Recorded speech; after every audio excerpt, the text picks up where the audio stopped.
Ashe County Oral History Project. An interview with Dr. John Luke.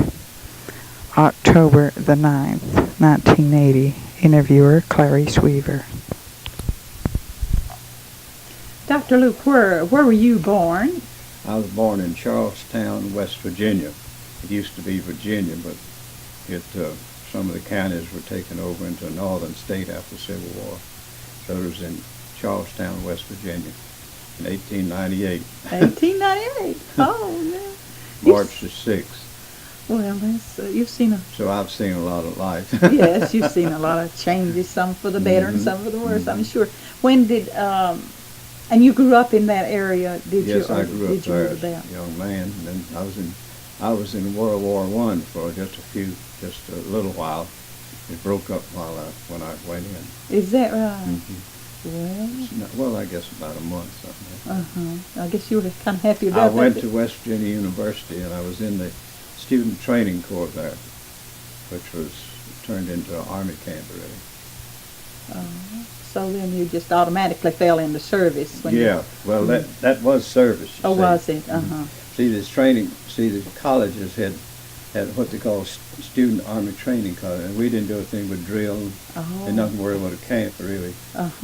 Went to school a little bit.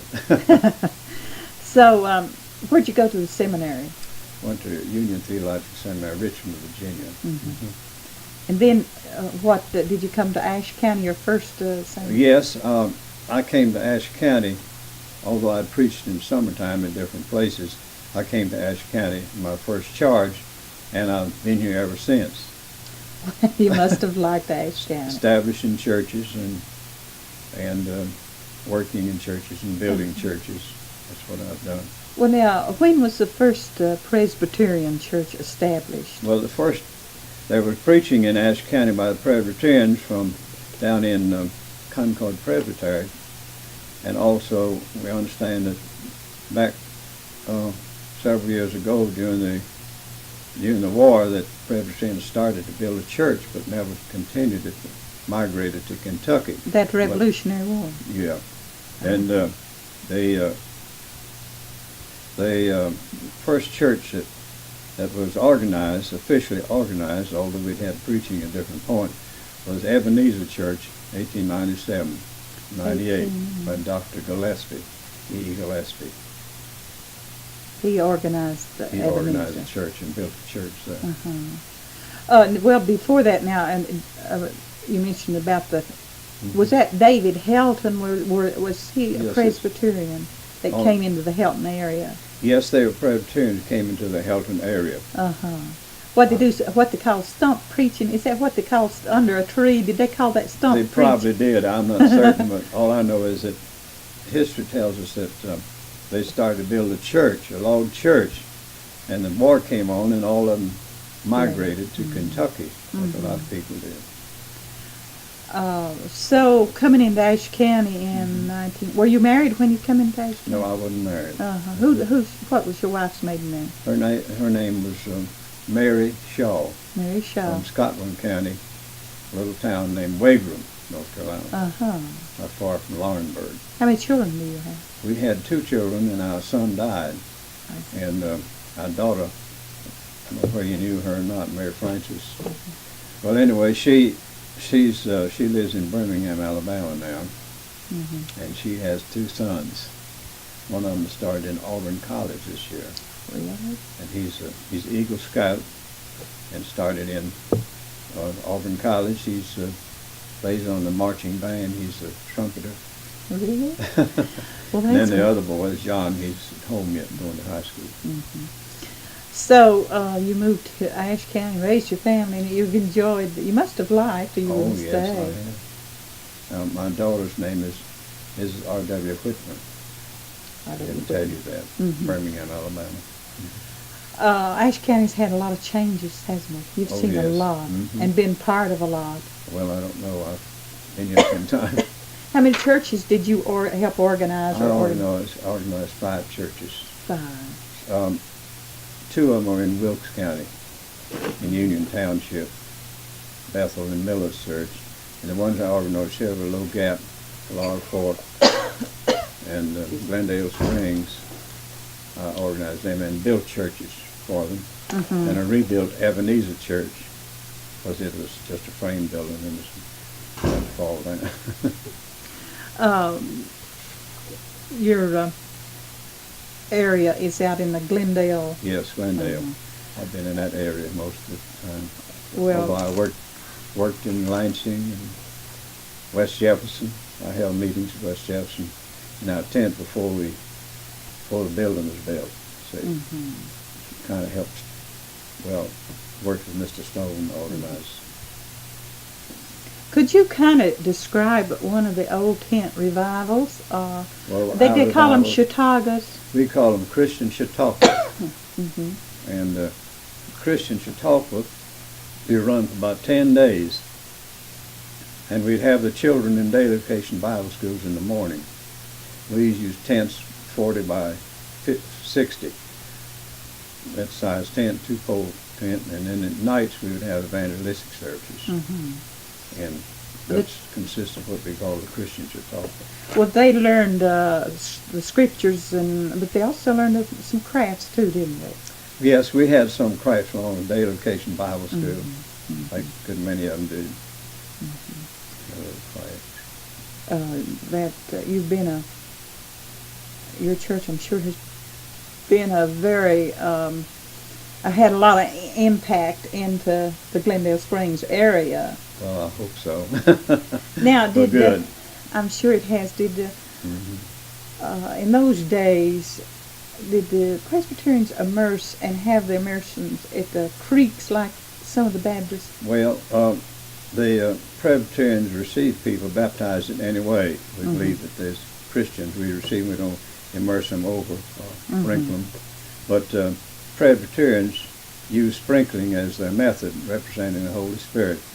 I have personally myself baptized, I guess, around 35 people in creeks and rivers. Mm-hmm. Whatever they want to do, is that right? Yes, I have. So we never made a great issue out of it. But a person's water's not going to save a person. Or however they put in it, or it's put on them. Well, you know, the big baptizings that they had years ago, sometimes there'd be quite a large crowd there, Oh wouldn't it? yes, they would. I mean, most all the time when you have a baptizing along a creek or a river, a lot of people stand along the shore and watch you see.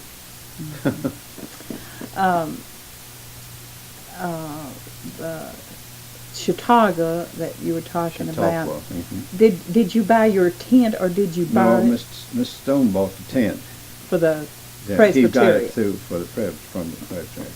And then I got one, and so we both had one. And he'd run his program, and I'd run my program, you see. After a while, when we got, so we couldn't reach all the points we were trying to reach, you see. So we had 2 tents going. You have been very active in other, I shouldn't say non-church related, because anytime scouts is really church related too. You've been very active in the scouts, haven't you? Boy I've Scouts. been real active in scouts. I've been scoutmaster for about 35 years or more. And I had one of the first scout troops in the county, I guess. I think maybe some others had 1 or 2 times.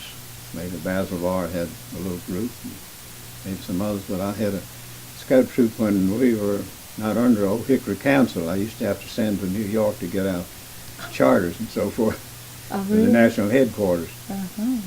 My first troop was at Fleetwood. I had a troop up there. Why Fleetwood? Well, we'd gone up there and we'd had tent meeting up there. And so there were so many boys up there that, and children, I thought we'd start a little meeting there with, a little Boy Scout group with them. So I worked up there with them for about 4 or 5 years. Well, that's. Did you live in? Have you lived in the Glendale Springs area all your? Well, the Stay first, about the first year, I boarded with Mr. Bear in Ebenezer section. And at intervals, at first I stayed with Mr. Stone for a few months. And then I stayed in the Glendale Springs Hotel by myself. I batched there by myself in one corner of it for 4 or 5 years, 4 or 4 years, I guess.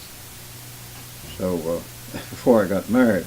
That was the old Adams. Is that? Yes, so Mr. Adams, he restored the building and built it down the street.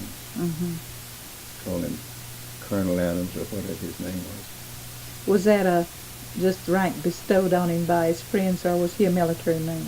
Yes, he was a military man, Mhm. I think. Well,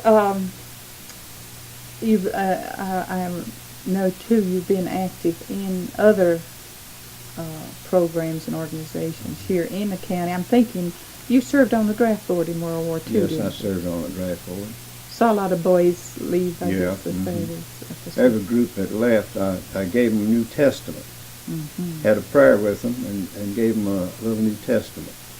Some of them I didn't have New Testament. I gave them portions of little tracts and scriptures, you know. But most all of them. And I've had many of them come back and say, we still got that testament you gave, too. Mm-hmm. I've had several of them say that. Is that right? Carried it all the time. They didn't carried you? it with them. Yeah. What are some of the things that you see in Ashe County that has changed so much? Well, what have been some of the greatest changes, I Mhm. should say, in Ashe Well, of course, the roads have been changed. So, you see, when I was here, we didn't have a hard surface road from out of Glendale to town, to West Jefferson. And we didn't have a hard surface road to North Wilkesboro. Most of it was gravel road. Oh. So most of the roads have been hard surface since a good many of the roads. Now, have been how hard did you surface. travel when you Well, I travel in a T-model Ford T-model most of the Ford? time. It was kind of suited That's the for the only roads. thing I had. Yeah, They until were- it wore out or I wore out, I don't know which. Be nice to have it Then now. I have gone on horseback once or twice. Mm-hmm. But anyway, that was sometime in the winter when the snow was so deep, didn't get around. Mm-hmm. Well, that's great. Church attendance was, more people, I guess, went out to church in some ways. Or are there just more churches to go to? Which was Well, I think that those days the people seemed like they would go to churches a good deal. They'd walk 10 miles to go to church sometimes, Is 6 that? miles. Hmm. They were. And a lot of people didn't have cars or anything, but they'd walk to church and back. And it seemed like a good many people were interested in church as kind of fellowship for them as well as worship, you see, Mm-hmm. which I think people enjoyed, you know. So I reckon one reason that they'd come to church because just like a funeral today, you know, a lot of people in the country go to a funeral to see so many of their friends, Mm-hmm. relatives and people. Not necessarily And mourning. Well, they do in the country that way. But I think in those days, people enjoyed the fellowship and liked to come to church. And like a great many would come to church. Well, Dr. Stone and Dr. Luke have been a legend for this area, Well, I don't think. know. You both were very active in establishing the Presbyterian churches as well as any good thing that you were asked to serve on a committee for. Most anything you were We you tried to, yeah. helped and were very good at it. I know Ashe County has been what they say behind in some things in developing. Yeah. I guess industry helped bring I about a think so, change. too. Well, Ashe County has been isolated because the mountains and the roads were not too good. But nowadays, a great many people from down the country, tourists and people, are coming to Ashe County. You know, the Blue Ridge Parkway has brought a great many people. We have over 1.5 million people that pass Glendale Springs on our section of the parkway in one summer. And some of them don't realize we've got a town over here at West Jefferson. I heard somebody say this man is looking over the mountains down this way and says, well, I wonder if anybody lives down that way. Really? You think that fresco out there at the Episcopal Church is going to pull some of them off the parkway? Well, I think the people that know about it will. But the trading post has been a great, I think, a help to draw people to the edge of the county. I remember we we had a community a club, you know. They used to have them all over the county. Mm-hmm. And so that was one of our projects, to establish a trading post on the Parkway. And they finally got it worked through and organized and put the trading post, which is an outlet, you see, for mountain products and handiwork and all kinds of things. But that was a result of our community club, which I think has been a good thing. A lot of tourists out there now. The Glendale area, I have some friends out there, but I noticed you have an awful lot of people from Florida and from out of the state. They're moved coming into in, yeah. Just like it was at Boone, people coming to the mountains. Well, from Florida, we have some from Florida, Winston-Salem, and several places, you know, coming to the mountains. Some of them building summer homes, a lot of them. And some of them staying all the time. How long have you been retired? Oh, I've been retired 10 years, you see. But you were like Dr. Stein. You just got retreaded, as I Well, understand. I preach, you see, a lot of times substitute preaching. I teach Sunday school pretty regular and things like that. And I have a little softball team and basketball team that I coach. We use that in our memorial building, and we generally play about every week. That memorial building that you have out there is beautiful. When did it begin? When did you begin work on it?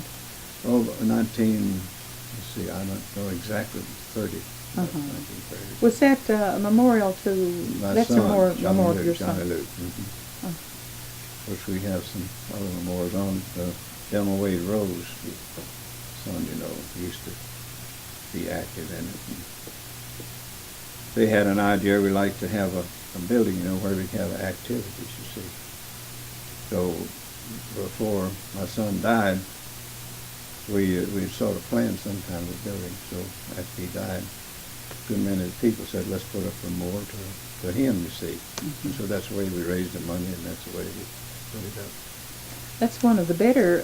Is that about the best building of that type in the county that's not affiliated with the schools or yes, what? I think so. Very many people.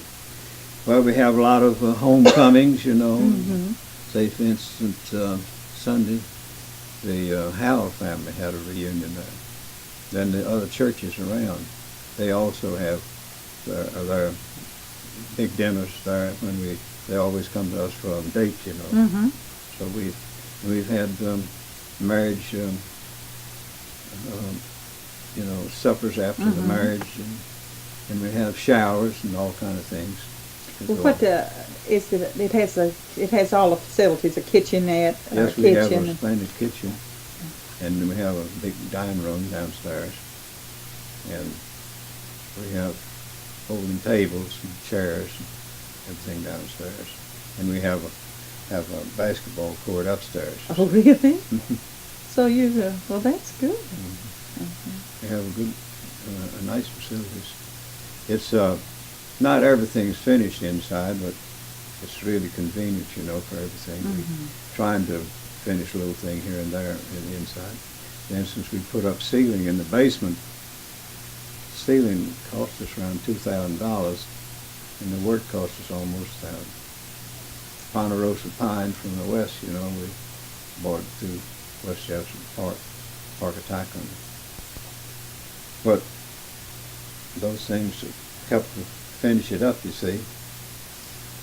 Well, was Boy Scouting, was that, other than your ministerial duties and whatever, was that one of the most rewarding programs you become Well, involved I think so, unless it's the Bible schools, daily vacation Bible schools, which we've always run. Find out a great many people, they come to you and say, well, we remember the Bible school. We used to go to your Bible school. A lot of young people who have grown and married, and they never forget what we told them. And a lot of them scouts too. But I think we've reached more people through the children in Bible schools than any other way. So many of them used to come in those days. They didn't have anything else to go to. Well, it was something they looked forward to Yeah. from one year to the They had next. recreation together, and they had They had handwork together, playtime and singing, and Mhm. then they did some handwork too, you know. Mhm. But children all enjoyed Bible school. Well, I was raised Presbyterian also, and Mhm. I remember that some of the teachers they pull in Mhm. for our Bible school. Mhm. I remember one in particular. She was from China, and she brought chopsticks and Mm. taught us how to use Mhm. chopsticks. And Wonderful. you know, Mhm. those people we enjoyed knowing. It was Yeah, a treat to get to that's know right. someone Mhm. of a different culture Yeah. Mhm. and from a different land. Mhm. And all that made for a good summer. Yeah, that's right. So I too remember those. Yeah. Mhm. Well, I thank you for coming in and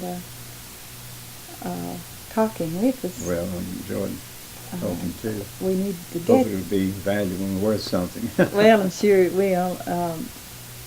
I wasn't sure of where the oldest. I didn't know that Mhm. Ebenezer was the Yeah. first Mhm. officially Mhm. organized. Yeah. I don't know why I had in my mind it was West Yeah. Jefferson.